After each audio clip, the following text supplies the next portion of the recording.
লন্ডনে আন্ডারগ্রাউন্ডে কাজ চলবে দুটো লাইনে, তাই জন্য কিন্তু আজকের জন্য মানে শুক্রবার থেকে এক প্রকার কিন্তু ট্রেন ক্যান্সেল রয়েছে লাইনের কিছু কাজের জন্য। সেই ট্রেন কিন্তু কালকে সকাল 6টা থেকে কিন্তু অবশ্যই চলবে। আর যেসব দিনগুলো অফিস কাছারি ছুটি বা ব্যাংক ছুটি সেই সব দিনগুলোতে কিন্তু পুরোপুরিভাবে সার্ভিস বন্ধ থাকবে বলে টিএফএল সূত্রে খবর। এছাড়াও কিছু কিছু কাজের জন্য মেট্রো স্টেশন বন্ধ থাকবে বলে সূত্রের খবর। এই ধরনের ভিডিও যদি আপনাদের ভালো লাগে তাহলে চ্যানেলটিকে অবশ্যই সাবস্ক্রাইব করে পাশের বেল আইকনটা অবশ্যই অল করে রাখবেন। তাহলে আমরা টিএফএল বা লন্ডনের যাবতীয় যত তথ্য আছে সেই ধরনের ভিডিও আমরা নিয়ে আসবো। আমাদের কমেন্ট করে অবশ্যই জানাবেন।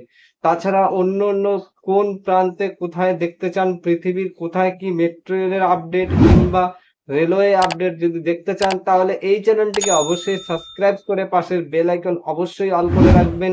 তাহলে এই ধরনের ভিডিও সবার আগে পেয়ে যাবেন আমাদের এই চ্যানেলে। তাহলে দেখা হচ্ছে নতুন একটা ভিডিওতে। ততক্ষণের জন্য সবাই সুস্থ থাকবেন, ভালো থাকবেন।